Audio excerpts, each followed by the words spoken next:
the Public Examinations Prevention of Unfair Means Act 2024 అంటే 2024లో నరేంద్ర మోదీ గారు ఈ పరీక్షలకు సంబంధించినటువంటి ఒక ఎగ్జామినేషన్ పేపర్స్ లీకేజ్ విషయంలో ఒక చట్టాన్ని తీసుకోవడం జరిగింది. అంతకుముందు యూపీఏ ప్రభుత్వం ఉన్నప్పుడు అనేకసార్లు అయినప్పుడు కూడా చట్టాలు తీసుకురాలి. కానీ ఇటువంటి లీకేజీ జరుగుతూ ఉన్నాయి, అనేక రాష్ట్రాల్లో జరుగుతూ ఉన్నాయి. అది ఏ పార్టీ పరిపాలించినా, కాంగ్రెస్, ఆమ్ ఆద్మీ పార్టీ ఇవన్నీ చేసినా కూడా దానికి సంబంధించిన దాంట్లో ఒక చట్టాన్ని తీసుకోవడం జరిగింది. అయినా కూడా కొంత దాన్ని ఫుల్ ప్రూఫ్గా చేయలేని పరిస్థితిలో ఎన్టీఏ అనేది ఒక సంస్థ పెట్టి అనేకమైనటువంటి పెద్దవాళ్ళతోని రాధాకృష్ణన్ కమిటీ, ఆ కమిటీలో వాళ్ళ రికమెండేషన్ మీదుగా ఎన్టీఏ పెట్టి ఎన్టీఏలో చాలామందిని అధికారులను పెట్టడం జరిగింది.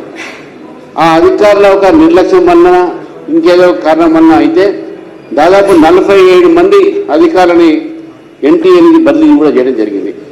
ఇప్పుడు ఈ 24 చట్టం ఏదుందో 2024 చట్టం ఏదుందో దీన్ని ఇప్పుడు సవరణ చేయబోతా ఉన్నారు పార్లమెంట్లో.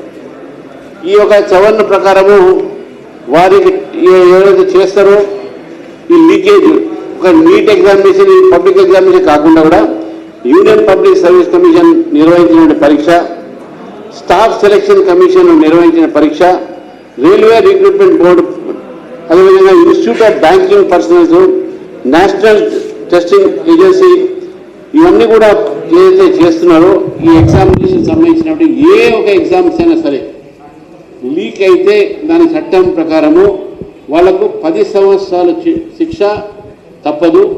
అదేవిధంగా 15 కోట్ల దాకా ఫైన్. ఇంతకుముందు ఓన్లీ 1 crore ఫైన్ ఉండే, ఇప్పుడు 15 కోట్ల దాకా ఫైన్ అవుతా ఉంది. దాంతోపాటు ఫాస్ట్ ట్రాక్ కోర్ట్స్ నియమించడం, ఫాస్ట్ ట్రాక్ కోర్ట్స్ ద్వారా 4 నెలల్లోనే కేసు దర్యాప్తు చేసి వారికి ఏదైతే చట్ట ప్రకారం ఏదైతే నిర్ణయం తీసుకోవాలో నిర్ణయం తీసుకోవడం జరుగుతుంది. కాబట్టి ఈ నిర్ణయం ప్రధానమంత్రి గారు తీసుకున్న సందర్భంగా నేను ప్రధానమంత్రి గారికి ధన్యవాదాలు చెప్తున్నాను, స్వాగతం పలుకుతున్నాను.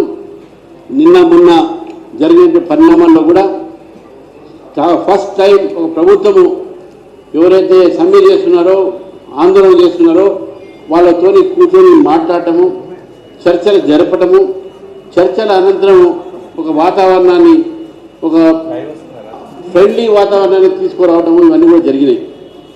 అది ఎందుకు జరిగింది, ఏం చేశారని నేను దాని మీద నేను మాట్లాడాను. కానీ ఈ పెద్ద నిర్ణయం కేంద్ర ప్రభుత్వం తీసుకున్నందుకు భారతీయ జనతా పార్టీ తెలంగాణ తరఫు నుంచి నేను నరేంద్ర మోదీ ప్రధానమంత్రి గారికి వారికి ధన్యవాదాలు చెప్తున్నాను.